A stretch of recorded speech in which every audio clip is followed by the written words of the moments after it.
তুমি কি মরবা না? তুমি কি কবরে যাইবা না বাপ? এই পৃথিবীর কত রাজা বাদশাহ কবরে চলে গেছে, তুমি কি কোনোদিন কবরস্থান দেখো নাই? তুমি কারো জানাজা পড়ো নাই? তুমি কি কোনো মানুষের লাশ দেখো নাই? আমি 5 দিন আগে আমার জ্যাঠার সাথে কথা বলে আসছি, বাড়িতে খোঁজ খবর নিছি। 5 দিন পরে আমার জ্যাঠা মারা গেছে।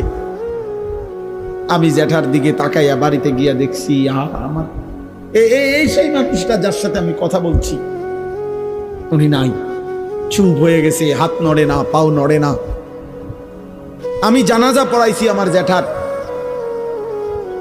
তো জানাজার আগে আমি আমার জ্যাঠার কবরটা খালি, তখন কবরে রাখে নাই। আমি কবরের দিকে তাকাইয়া অনেকক্ষণ 8-10 মিনিট হইব, আমার বাবার কবরের পাশে আমার জ্যাঠার কবর। আমার আব্বা আগে ইন্তেকাল করছে। আমার জ্যাঠার কবরের দিকে তাকাইয়া অনেকক্ষণ খালি কবরের দিকে তাকাইয়া ছিলাম। তাকাইয়া আমার মনে হইল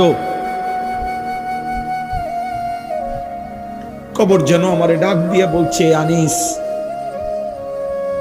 আমার কাছ থেকে 1 মুঠ মাটি দিছিলাম আমি তোমার জ্যাঠারে বানাইবার জন্য, আজ আমার মাটি আমি ফেরত নিলাম।